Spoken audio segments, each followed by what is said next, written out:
Assalamualaikum warahmatullahi wabarakatuh. Ya, karena kajian saya disertasi itu yang terakhir itu menganalisis bahasa Al-Quran 30 juz dari tafsir 30 juz. Ya, itu indah sekali. Ya, nah, semuanya keterkaitan. Jadi begitu selesai kita berwudu, kita bertobat. Makanya orang yang benar wudunya pasti terjaga dari maksiat. Kenapa Nabi SAW mengatakan jaga wudu, jaga wudu, jaga wudu? Intinya dengan wudu yang benar itu menjaga kita dari maksiat. Latihan awalnya nahan batal, kan? Ditahan supaya nggak batal. Lama-lama terbiasa. Dan itu ketika dibawa pulang ke akhirat langsung ditandai oleh Allah. Di antara yang dibangkitkan pertama kali kata Nabi dari umatku, dia akan bangkit dengan wajah yang bercahaya, ghurral muhajjalin min atharil wudu, dari bekas wudunya. Para ulama memaknai dua, bekas wudu yang pertama rajin wudu. Makna yang kedua, dari rajin itu terjaga anggota tubuhnya dari perbuatan maksiat. Nah, perbuatan yang menghindari dari maksiat ini, tangan tidak bermaksiat, mulut tidak bermaksiat, telinga tidak bermaksiat, itulah yang menjadikan organ tubuh bercahaya di hari kiamat. Bukan karena airnya. Jadi itulah taharah. Penuntut ilmu saat akan mulai datang ke majlis ilmu, maka para ulama menyimpulkan dari keterangan Nabi, nanti ada hadisnya. Yang pertama dilakukan adalah an yutahhira qalbahu, membersihkan, menyucikan keadaan hatinya sebelum dia menerima ilmu. Ya, saya ambil beberapa referensi. Yang pertama saya ambil nasihat Imam Waqi dulu kepada Imam Asy-Syafi'i dari kalangan salaf yang terdahulu, tersambung nanti ke tabi'in, ke sahabat dan seterusnya.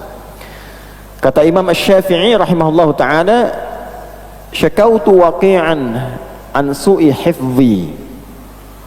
Saya pernah konsultasi kepada Imam Waqi guruku tentang kurang bagusnya hafalanku.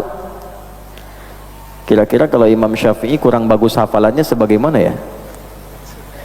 Mungkin titik beda sedikit dengan koma mungkin ya? Ya, itu disebut masih kurang bagus. Karena di ilmu hadis itu kan Imam Syafi'i itu ahli hadis juga. Imam dalam fikih, imam juga dalam tafsir, imam dalam hadis. Mujtahid mutlak. Kalau mujtahid mutlak itu sudah nggak usah ditanya itu. Quran, tafsir, hadis, fikih, usul fikih dan sebagainya. Ya, di ilmu hadis itu kalau ada lupa sedikit aja, nanti turun kualitasnya. Ya, itu nanti tanda yang kedua dari 5 syarat hadis sahih. Mattasala isnaduhu binaqlil adid dhabiti anil adid dhabiti min ghairi syudzudin wala illatin qadihah. Syarat hadis sahih itu 5. Muttasil sanadnya, bersambung sampai ke Nabi sallallahu alaihi wasallam. Nah, orang-orang yang bersambung itu diteliti lagi. Satu, punya sifat adil enggak? Yang kedua, dhabit enggak? Dhabit itu kuat hafalan sehingga kalau ditanya enggak robah-robah.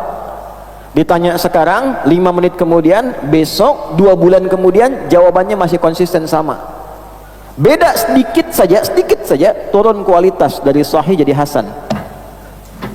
Hasan pertama kali diperkenalkan oleh Imam At-Tirmidzi karena perbedaan tingkat hafalan. Kata Imam Asy-Syafi'i, syakautu waqi'an, aku mengadukan kepada guruku Imam Waqi an su'i hifzi, akan kurang bagusnya hafalanku. Fanasahani an atrukal ma'asi bima ma'na, maka beliau menasihati aku agar berusaha terus meninggalkan maksiat. Maksiat itu kan lawannya taat.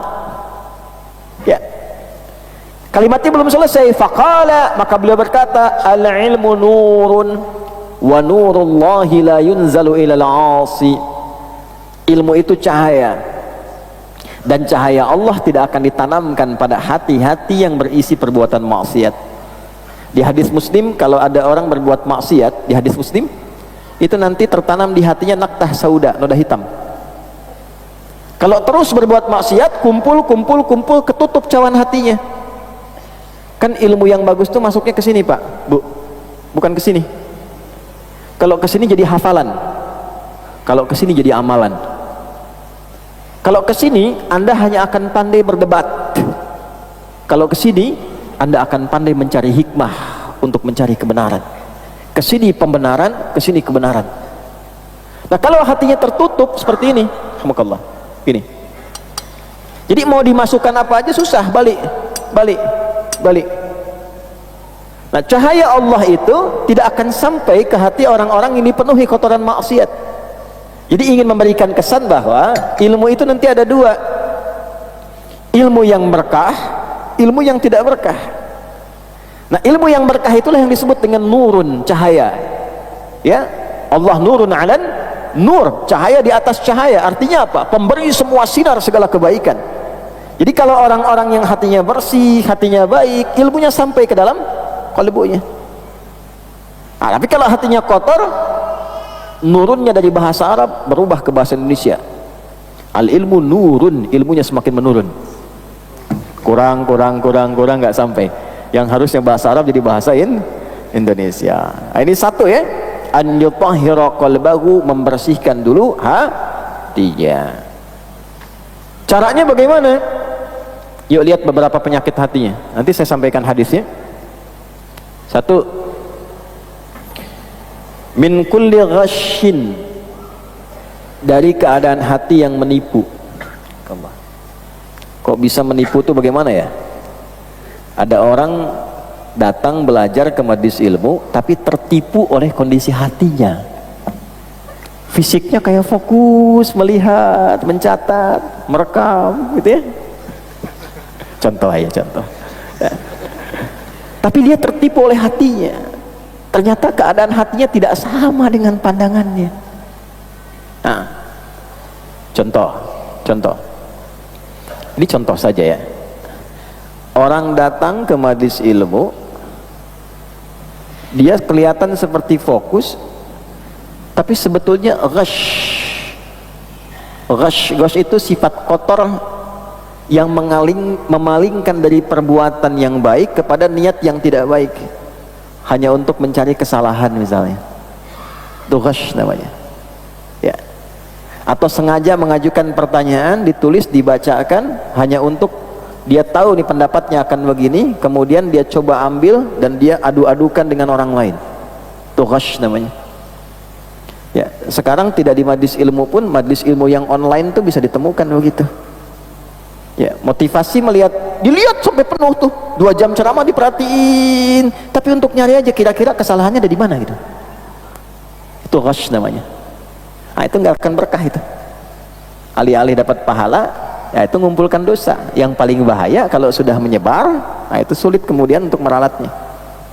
Itu nggak akan berkah ilmunya. Nah, makanya tipikal orang-orang yang seperti ini ya, berpenyakit di dalam hatinya, itu kalau kemudian sampai pada jiwanya terakumulasi, terus-terusan akan begitu, sulit disadarkannya itu.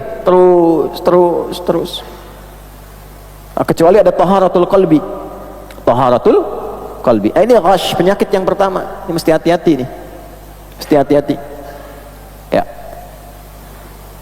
Karena itu para ulama kita mengajarkan prinsip pertama dalam setiap kitab hadis, yaitu bersihnya niat. Ya. Anda kalau buka Sahih Al-Bukhari, topik pertamanya itu sebetulnya Bad'ul Wahyi, kitab Bad'ul Wahyi, bermulanya wahyu, legalitas untuk Nabi, tapi dibukanya dengan bab niat.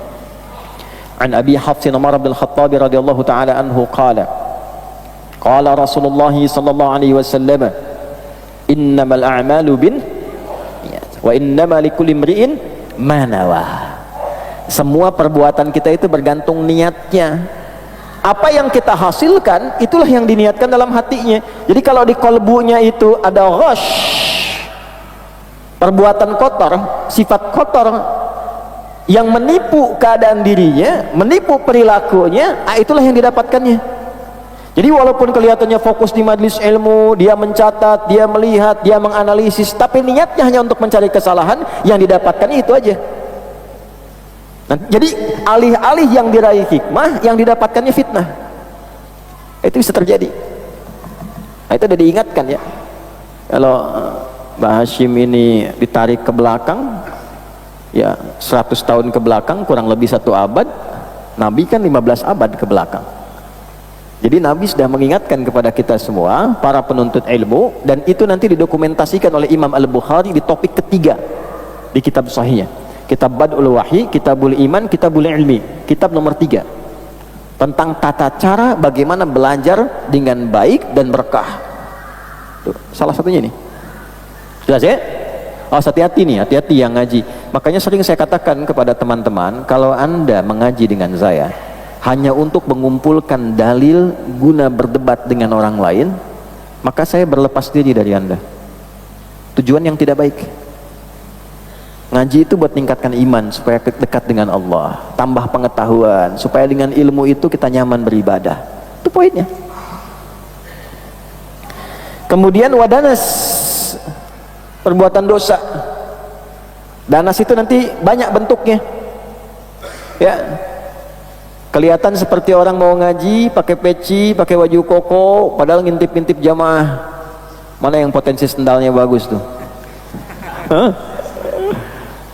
Makanya seringkali ada pengajian tiba-tiba ibu-ibu kehilangan handphone, ya kan? Dompetnya hilang gitu. Ya karena yang dituju bukan ilmunya, yang dituju niat kotornya itu. Maka yang seperti itu sulit untuk mendapatkan keberkahan. Walaupun dengar, tapi nggak sampai, karena tujuannya bukan itu. Kecuali kalau Allah berkehendak lain, menuntun ia untuk bertobat. Ya, menuntun ia untuk bertobat. Nah inilah pentingnya pengajar pun mesti ikhlas. Kan sebelum kita bahas ini, kita bahas yang gurunya kan. Jadi kalau gurunya benar, gurunya ikhlas, gurunya baik dalam menyampaikan ilmu itu, pelaku maksiat pun kalau datang untuk maksiat itu bisa tobat karena keikhlasan guru dalam menyampaikan. Ya, tapi kalau gurunya sama-sama cari dunia, ya muridnya cari sendal, gurunya cari amplop, ya udah connect gitu. Ya, paham sampai sini ya? Nah itu danas. Makanya diantara doa iftitah ada 12 doa iftitah. Bisa dibaca dalam keadaan singkat, baca yang pendek, bisa menengah, bisa yang panjang. Di antara doa iftitah yang tersambung pada sanadnya pada sahabat Abu Hurairah, didokumentasikan oleh Imam Al-Bukhari dalam kitab sahihnya, itu ada kalimat danas di dalamnya, termasuk hadis Muslim. Ya. Jadi selain wajjahtu, selain Allahu Akbar kabira, ada Allahumma ba'id baini wa baina khataayaya kama yunaqqa thawbul abyadu minad. Nah, ya Allah jauhkan aku dengan perbuatan salah, maksiat yang aku kerjakan sejauh-jauhnya, dan bersihkan seperti pakaian dibersihkan dari noda. Ada orang datang ke majlis ilmu dengan noda di hatinya. Ini hati-hati, hati-hati ya. Wa ghillin, hatinya terbelenggu sifat karena kurang baik kepada saudaranya. Kalau tadi kepada guru, ini kepada teman. Ya, saya pengen datang hanya untuk sekedar menjatuhkan teman, mendebat teman, ya, cari dalil-dalil supaya bisa menjatuhkan orang, supaya ribut dengan teman, iri hati dengan teman. Makanya ada doa di dalam Al-Quran, wala taj'al fi qulubina ghillan lilladzina amanu. Ya Allah, jangan sampai dalam hatiku ada ghil kepada orang beriman, rasa-rasa nggak baik, pengen jatuhkan orang, merasa paling hebat sendiri, paling benar sendiri. Ini ghil namanya. Ada orang ngajinya nggak berhasil, ngaji tapi setelah ngaji jatuhkan orang, itu ada ghil dalam hatinya. Jadi ngaji, setelah dia ngaji merasa yang paling benar sendiri, yang lain salah semua. Kalau nggak sesuai dengan parameter dia, itu salah. Nah, ini ghil namanya. Sampai terjadi hubungan tidak baik sesama manusia. Ya. Yang paling bahaya suami istri itu. Ibu ngaji, ibunya yang ngaji, suami baru pulang dari kantor, pulang ke rumah suami jadi bid'ah. Papa bid'ah ya? Ah, papa kan asep bukan bid'ah. Ini pelan-pelan. Berarti ada niatnya yang tidak tepat, kondisi hatinya yang tidak baik. Dicek lagi. Ya akhi, ngaji itu membuat kita selain lebih dekat dengan Allah, memperbaiki akhlak kita jadi lebih mulia. Itu standarnya itu. Kalau Anda kaji di Quran 6236 ayat kurang lebih, itu 500 ayat yang bicara tentang ibadah. 500 ayat. Selebihnya itu tentang akhlak. interaksi kehidupan kita, 60.000 hadis yang didokumentasikan oleh para ulama, 5.000-nya bicara tentang ibadah, 55.000-nya itu tentang terapan ibadah, hubungan dengan manusia, terapan-terapan dalam kehidupan, hubungan dengan alam semesta, dengan hewan, dengan tumbuhan. Dan suksesnya orang ibadah ritual itu terletak kepada implementasi akhlaknya. Salat tanha anil fahsya wal munkar, puasa pada takwanya, haji pada takwanya. Poinnya. Jadi kalau kemudian Anda ngaji tapi tidak ada hikmah dalam dirinya, ya, tidak ada penerimaan untuk orang menjadi lebih baik, nah itu menunjukkan hatinya bermasalah. Ada yang keliru. Jangan disimpulkan ini itu berarti sama juga kotor hatinya tuh. Oh, berarti si fulan nih. Oh, ini Anda. Balik ke kita. Tanyakan pada diri kita. Nah, jadi kalau hatinya lapang tuh begini, si fulan kenapa begini? Oh, kenapa dia mengerjakan itu? Dia cari. Oh, saya tidak kunut, kok dia kunut? Tanya dulu. Akhi, kenapa tadi kunut? Oh, saya belajar dari Ustadz fulan. Datangi ustadznya. Ustadz, kalau kunut itu seperti apa? Disebutkan riwayatnya. Oh, begini, begini, begini, begini. Sebabnya seperti ini. Yang kunut dalilnya seperti ini, yang tidak kunut begini, yang diajarkan Nabi ini, lafadznya begini, kondisinya seperti ini, ulama menyikapi ini seperti ini, sanadnya seperti ini. Baru dia paham. Oh, saya mengerti. Kalau saya tidak kunut, imamnya kunut, saya tinggal mengaminkan. Kalau imamnya tidak kunut, saya pun kunut. Imam tidak kunut, ikuti imamnya. Innama ju'ilal imamu liyutamma bihi, faqiraatul imam qiraatul ma'mum. Imam dijadikan untuk diikuti, maka bacaan imam, gerakan imam itulah yang kemudian menjadi panduan bagi makmum. Kalau saya kunut, imam tidak kunut, kemudian salam, saya tidak perlu sujud sahwi. Begitu pula ketika imamnya kunut, saya tidak kunut, cukup saya mengaminkan di belakang. Nah, itulah hikmah. Kalau nggak sampai ke situ, dipenuhi hatinya dengan ghil, apa saja yang beda dari orang dengan saya, dia salah, nah itu masalah. Dan biasanya repot nantinya. Dia tidak kunut, tiba-tiba mendapati imamnya yang kunut. Allahumma hdina fiman hadait, bingung. Di hatinya dijawab, karena hatinya ada ghil tadi, dijawab di hatinya bidah gitu. Nah, itu yang repot. Ya. Jelas sampai sini? Baik. Jadi ini bukan masalah dalam konteks kehidupan kita, apakah Muhammadiyah tidak kunut, NU kunut, atau yang lainnya, bukan masalah itu. Ya, atau juga harakah-harakah atau yang lainnya, bukan. Ini kembali kepada diri kita. Jadi nggak mungkin ilmu itu bersih sampai kepada diri kita dan bagus tanpa kondisi hati yang baik. Wa hasad, iri, ini paling bahaya. Hasad itu saking bahayanya, bahkan dituntun oleh Nabi untuk membaca ayat tentang perlindungan dari penyakit hasad sebelum tidur, karena penyakit hasad ini diantara penyakit yang terbawa sampai tidur. Sebelum tidur kan kita baca muawwadzatis salas kan, 3 perlindungan, al-ikhlas, al-falaq, an-nas.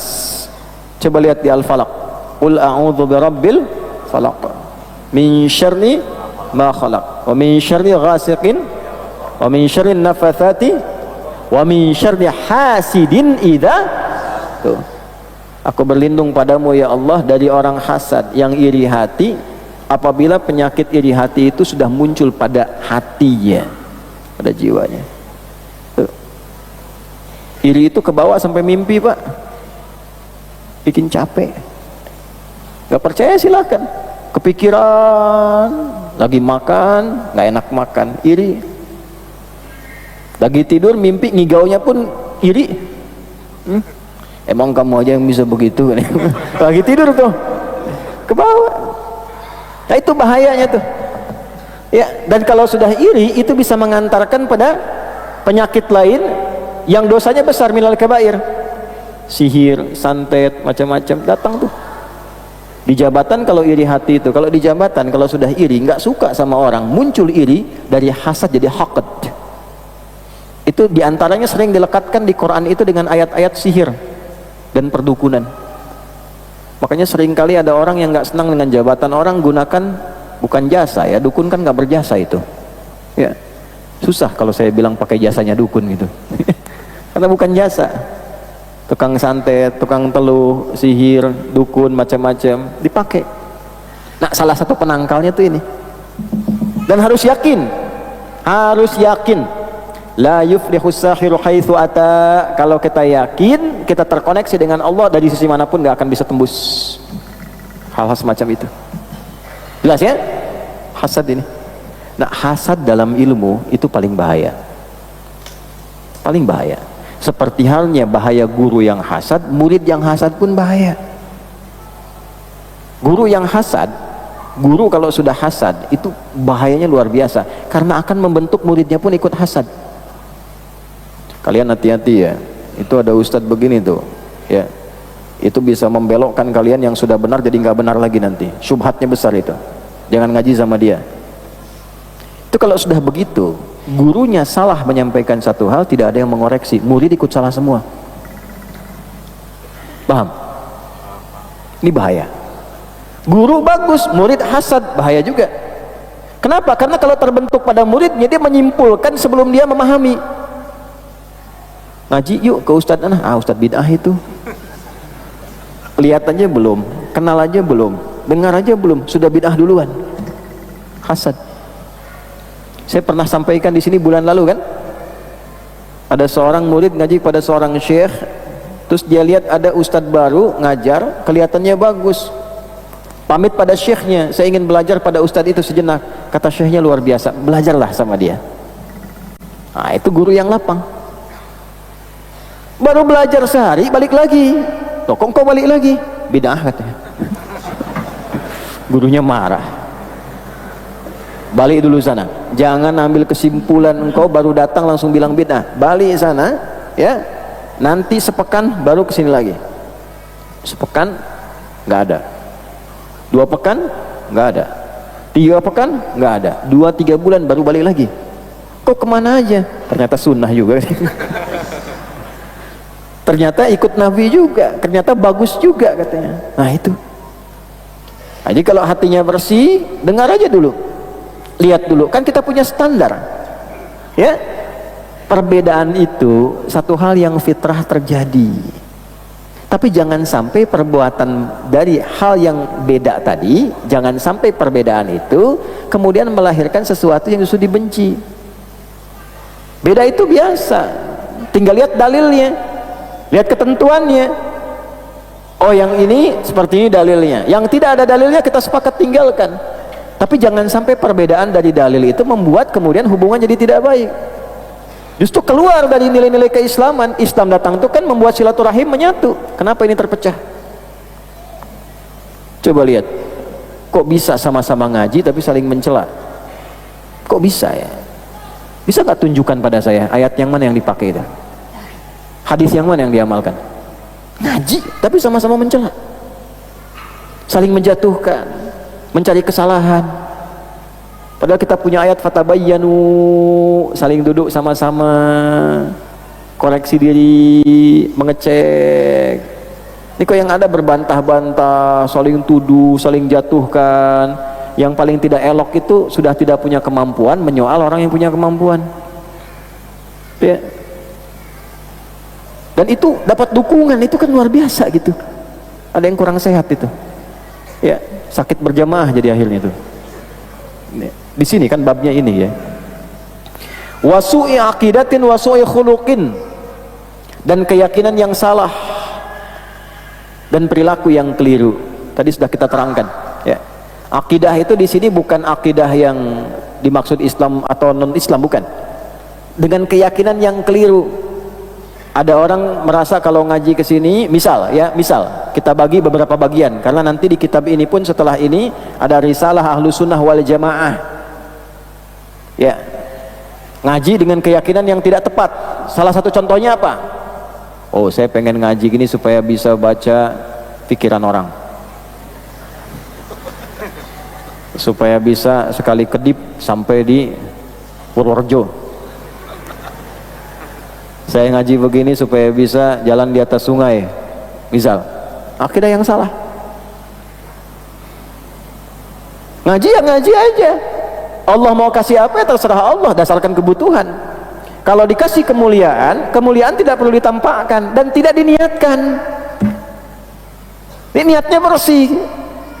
supaya dapat ilmu, supaya meningkatkan iman. Ketika Allah naikkan ilmu dan imannya, terserah mau dikasih kemuliaan apapun. Yarfa'illahu alladhina amanu minkum walladhina utul ilma darajat. Darajatnya terserah Allah, mau dikasih apapun. Apakah diberikan firasat yang kuat, diberikan oleh Allah petunjuk, si fulan lagi gelisah begini, datang seseorang kepada seorang mufti, dia bertanya apakah ada taubat untuk seorang pembunuh. Kata mufti, ini tidak ada taubat. Dia pergi lagi. Sekejap datang lagi yang satu, dia bertanya apakah ada taubat bagi seorang pembunuh. Kata mufti, ini ada. Orang bingung jemaah, Syekh, kenapa anda jawab yang pertama tidak ada taubat, yang kedua ada taubat? Karena yang pertama saya lihat matanya, sorotnya begitu tajam, ada aura kemarahan pada dirinya, tangannya itu menggenggam begini seakan menghunus pedang. Maka saya menduga, saya berfirasat dia akan berbuat sesuatu yang tidak baik. Saya cegah dia sebelum melakukan itu. Gak ada taubat. Yang kedua, dia datang dengan aura penyesalan yang dalam, matanya sayu, tertunduk rapuh, tangannya lemas, seakan-akan dia telah melakukan perbuatan yang tidak bagus dan dia ingin kembali pada jalan yang baik. Maka saya katakan ada taubat bagi seorang pembunuh. Tuh, mufti itu begitu. Makanya kalau nanya sama ustadz, yang penting-penting jangan via WA, nggak kelihatan emojinya, ekspresinya. Kadang-kadang disamarkan padahal dia pelakunya, itu kan? Biar kelihatan. Kecuali ustadz-ustadz yang khusus yang memang mengerti keadaan, ada yang dikasih anugerah demikian itu, ya, min ladunna ilma, dikasih satu ilmu oleh Allah dengan kondisi tertentu. Tapi kalaupun ada murid belajar mendapatkan syekhnya punya keutamaan, jangan diniatkan seperti itu su'i akidah, ya. Nanti ujung-ujungnya kalau begitu konslet pada ujungnya. Yang penting sudah terkoneksi, nah sholatnya enggak. Kata Syekh Hashim nanti di kitab Risalah Ahlussunnah wal Jamaah, kalau anda menemukan sosok yang mengatakan dan menyimpulkan hatinya sudah bersih, saking bersihnya terkoneksi dengan Allah sehingga nggak perlu sholat lagi, ya, Pak Kiai ini sudah waktunya duhur, kenapa nggak sholat? Oh, Pak Kiai ini raganya di sini, jiwanya sedang sholat. Nah itu kata Kiai Hashim itu dolalah, itu bid'ah itu. Beliau yang bilang di kitabnya ini, ya. Jadi kalau sudah meninggalkan syariat, syariat itu kan standar yang pokok. Kalau sudah nggak sholat, kelihatan nggak sholat, itu pasti masalah. Nah, su'a akidah itu keyakinan yang tidak benar. Jelas?